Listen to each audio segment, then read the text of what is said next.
Hello दोस्तों, आज आप लोग पढ़ने जा रहे हैं समांतर श्रेणी, जिसको शॉर्ट में एपी बोलते हैं। अरिथमेटिक प्रोग्रेशन, शॉर्ट में इसको एपी बोलते हैं। देखिए एपी होता क्या है। एपी एक संख्याओं की श्रेणी होती है। एपी संख्याओं की श्रेणी होती है जिसमें संख्या कुछ इस प्रकार सजी होती है। देखिए संख्या में क्या होता है कि अंतर, पहली संख्या और दूसरी संख्या का अंतर और तीसरी संख्या और दूसरी संख्या का अंतर हमेशा बराबर होता है। जैसे देखिए 3 और 5 2 का अंतर है, 5 और 7 2 का अंतर है, 7 और 9 2 का अंतर है। इसमें देखिए 20 25 और 20 5 का अंतर है, 20 और 15 5 का अंतर है। तो ये सब क्या है, एपी में है। ये सब क्या है, एपी में है। देखिए पहले वाले टर्म इसको T1 बोलते हैं, पहले वाले टर्म को T1 बोलते हैं और इसका दूसरा नाम ए। पहले वाले टर्म, पहले वाले पद को ए भी बोलते हैं, T1 भी बोलते हैं।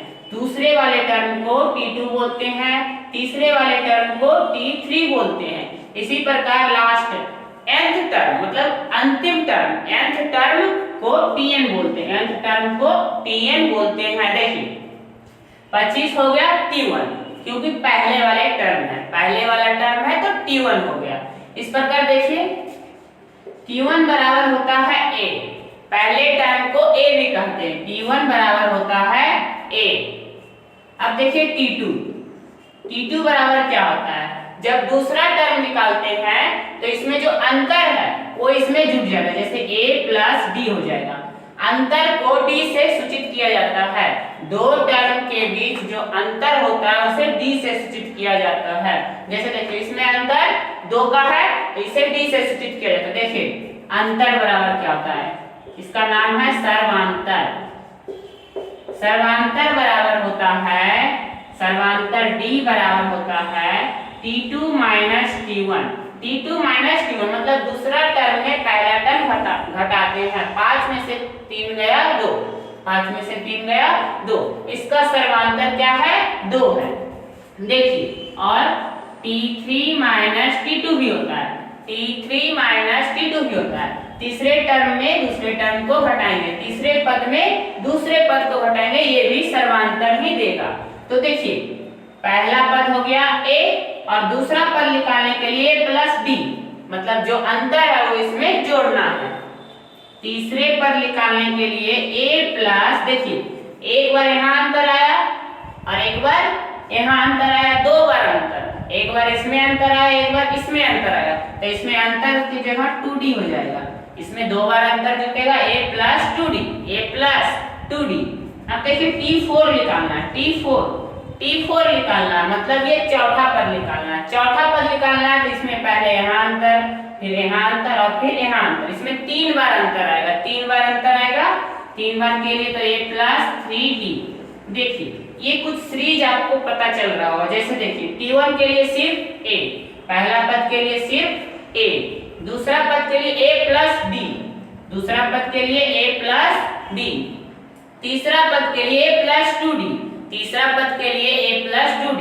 यहाँ दिख रहा होगा आपको हमेशा जो पद निकालना है उससे एक कम होता है, एक कम होता है। T4 के लिए 3d, a प्लस 3d, इससे एक कम है, इसलिए हमको nवां पद निकालना है। तो देखिए क्या हो जाएगा, Tn बराबर a प्लस, यहाँ से क्या होगा, एक कम, तो n है तो n से एक कम, n माइनस 1 इंटू d।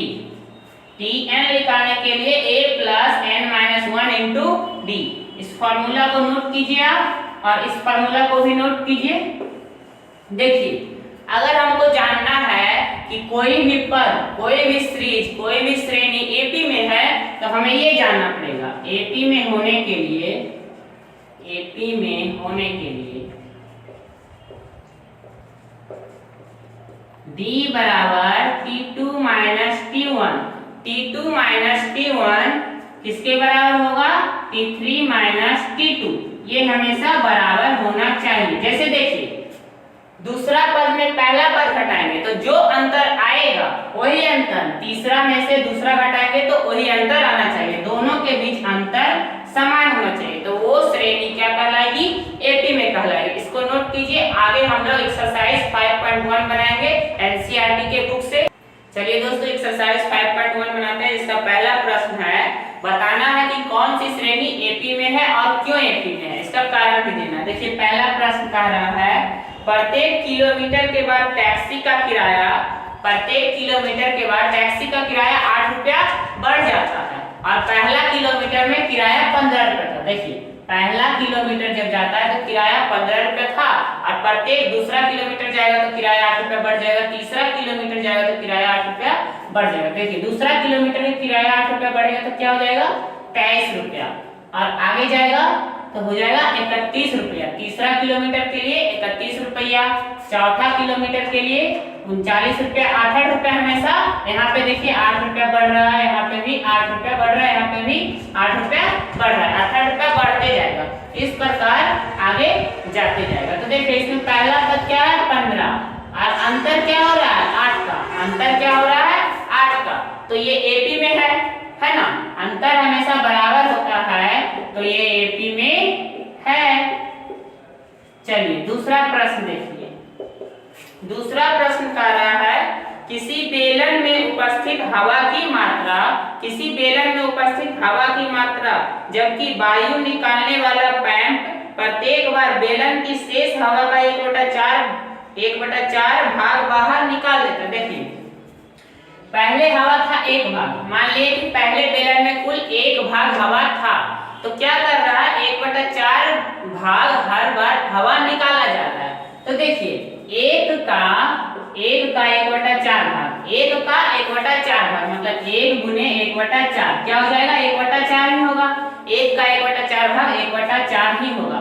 इतना हवा निकाला जा रहा है, 1/4 भाग हवा निकाला जा रहा है, इसको क्या करेंगे 1 में 1/4 घटा देंगे, 1 में 1/4 घटा देंगे तो देखिए क्या हो जाएगा 4 एलसीएम 4 - 1 3/4 क्या हो जाएगा 3/4। देखिए दूसरा बार हवा निकाल लिया तो ये क्या बचा 3/4 भाग हवा सिलेंडर में बचा हुआ। तीसरा बार देखिए क्या कर रहा है 3/4 का क्या कहा शेष का ही 1/4 भाग हवा निकालना है, मतलब 3/4 का ही 1/4 भाग निकालना है। तो देखिए 3/4 का 1/4 भाग, 3/4 का 1/4 भाग कितना हो जाएगा 3/4 गुने 1/4 3/16, 3/16 भाग हवा निकालना है, किसमें से 3/4 में से, तो 3/4 में से 3/16 घटा लीजिए, एलसीएम हो जाएगा 16, 4 × 16 12 - 3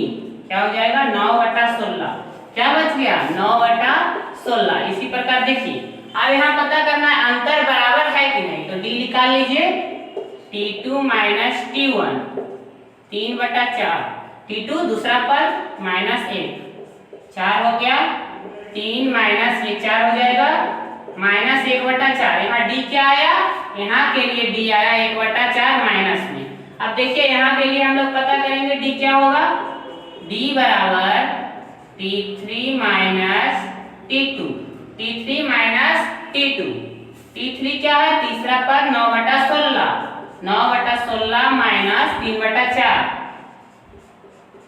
3/4 एलसीएम क्या हो जाएगा 16, 9 - 4 × 16 12, चौथिया 12 हो गया, घटाएंगे 12 में से 9 गया -3/16। देखिए यहाँ अंतर -1/4 आ रहा है और यहाँ अंतर -3/16 आ रहा है, तो दोनों बराबर नहीं है, यहाँ पे अंतर अलग अलग है, इसलिए ये टर्म एपी में नहीं होगा। क्या हो जाएगा एपी में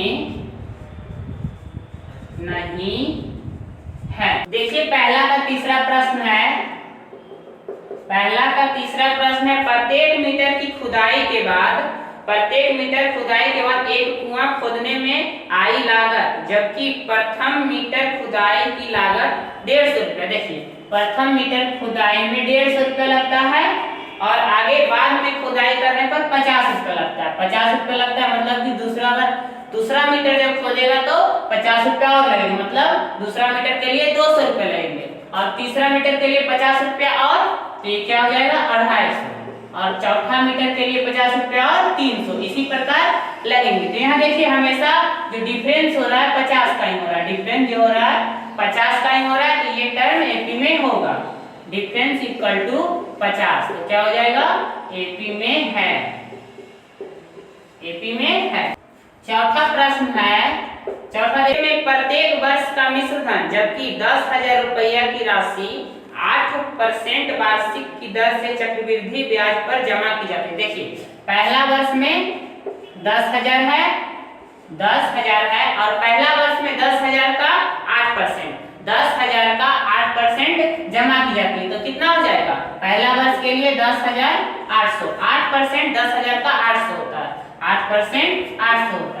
दूसरा वर्ष में देखिए चक्रवृद्धि ब्याज बोल रहा है, साधारण ब्याज नहीं बोल रहा है। तो दूसरा वर्ष में 10,800 से ज्यादा ही होगा, 10,800 से ज्यादा हो जाएगा। निकाल लीजिए 10,800 का 8%। देखिए पहला वर्ष में 10,000 का 8% निकालते हैं और चक्रवृद्धि ब्याज के कारण दूसरा वर्ष में 10,800 का 8% निकालते हैं। तो देखिए क्या आता है? 10,800 गुने 8%, परसेंट मतलब बट्टा में 100, परसेंट मतलब बट्टा में 100। काट दीजिए, गुना कर लीजिए 108 गुने 8। देखिए 88 64 का 4, 80 86, क्या आ गया? 864 रुपया। दूसरा वर्ष क्या हो जाएगा? इसमें 864 रुपया बढ़ जाएगा। तो क्या हो जाएगा? इसमें 864 रुपया बढ़ा दीजिए, 10,800 है 6, देखिए 11,664 रुपया। क्या हो जाएगा? 11,664 रुपया। तो ये देखिए अंतर हमेशा अलग अलग आ रहा है, अंतर हमेशा अलग अलग आ रहा है, इसलिए ये एपी में नहीं होगा, एपी में नहीं है। दूसरा प्रश्न कह रहा है कि एपी का 4 पद निकालिए, एपी का 4 पद निकालिए, जिसमें ए दिया हुआ है, पहला है ए 10 और डी दिया हुआ है, डी भी 10। देखिए पहला पद 10 दिया हुआ है और समांतर भी 10 दिया हुआ है। तो प्रथम 4 पद निकालना है। तो देखिए प्रथम 4 पद T1 बराबर तो a नहीं होता है, तो क्या हो जाएगा? 10। T2 देख लीजिए, T2 बराबर a प्लस डी, T2 के लिए क्या बताए थे? a plus D. तो क्या हो जाएगा? 10 प्लस 10 क्या हो जाएगा? 20। T3 देख लीजिए, a प्लस 2d। देखिए T3 निकालने के लिए यहाँ 2 लगता है, a प्लस 2d, तो a 10 हो जाएगा, प्लस 2 गुने d का मान 10, 10 प्लस 10 दूनी 20, क्या हो जाएगा? 30। T4 देख लीजिए, a plus 3d, a plus 3d, 10 plus 3 गुने d का मान कितना है? 10 है, तो 10 प्लस 10 दिया 30, क्या हो जाएगा? 40। इसी प्रकार आगे देखिए दूसरा कह रहा है,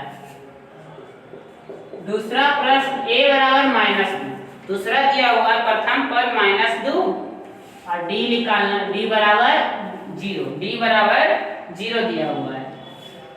तो पहला पद निकालना है, पहला पद a नहीं होता है, a बराबर -2, पहला पद a बराबर क्या हो जाएगा? -2।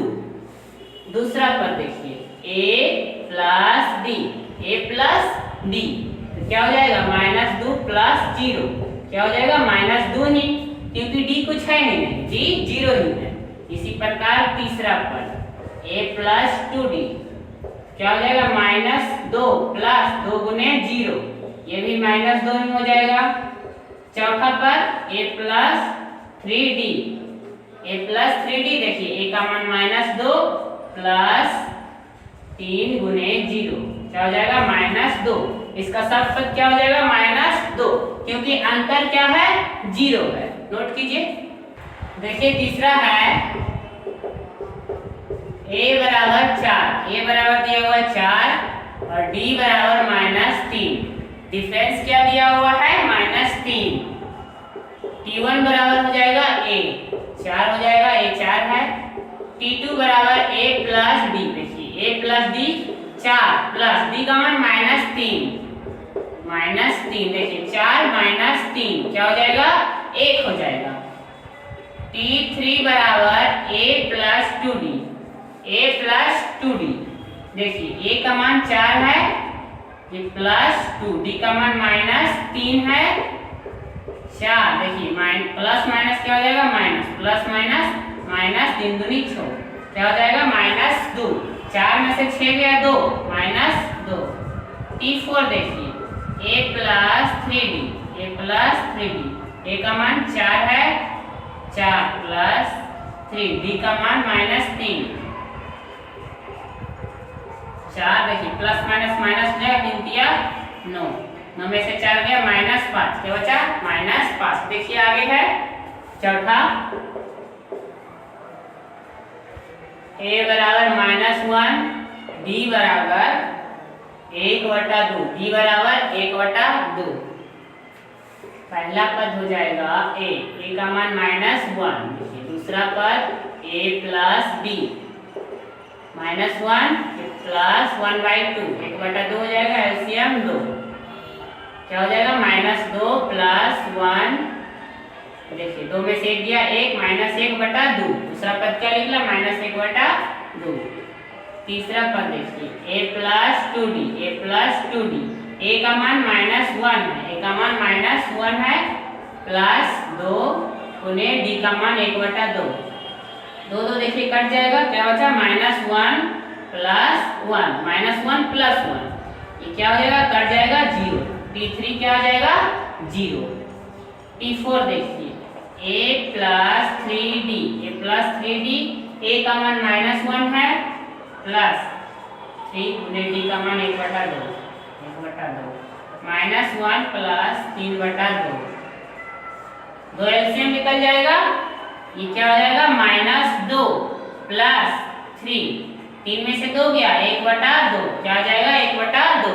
नोट कीजिए, देखिए पांचवा प्रश्न कह रहा है a बराबर -1.25 और d बराबर है -0.25, T1 बराबर हो जाएगा a, और a क्या दिया हुआ है -1.25, T1 हो जाएगा -1.25। T2 बराबर a प्लस d, a क्या है -1.25 ही है, और d देखिए -0.25, d क्या है -0.25। देखिए माइनस माइनस होता है प्लस, तो ये प्लस हो जाएगा, जुड़ जाएगा, चिन्ह माइनस का ही आएगा, तो क्या हो जाएगा देखिए 25 25 50, 1.50।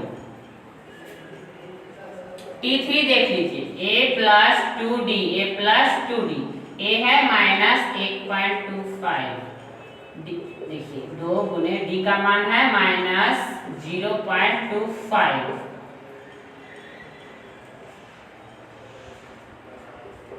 1.25 प्लस माइनस क्या हो जाएगा माइनस। यहाँ देखिए 25 दूनी 50, 0.50 हो जाएगा, माइनस माइनस प्लस, देखिए क्या हो जाएगा 1.75 हो जाएगा। T4 देख लीजिए a प्लस 3d, a का मान क्या है -1.25, प्लस 3, d का मान क्या है 0.25 माइनस में। देखिए ये -1.25, ये प्लस माइनस -0.75 हो जाएगा। देखिए माइनस माइनस प्लस हो जाएगा, जोड़ेंगे इसको, 5 5 10 का 0, 7 दूनी 1 10, 10 का 0, हाथ में रहा 1 और 1 1 ये 2 हो जाएगा, क्या हो जाएगा -2, क्या आ गया -2।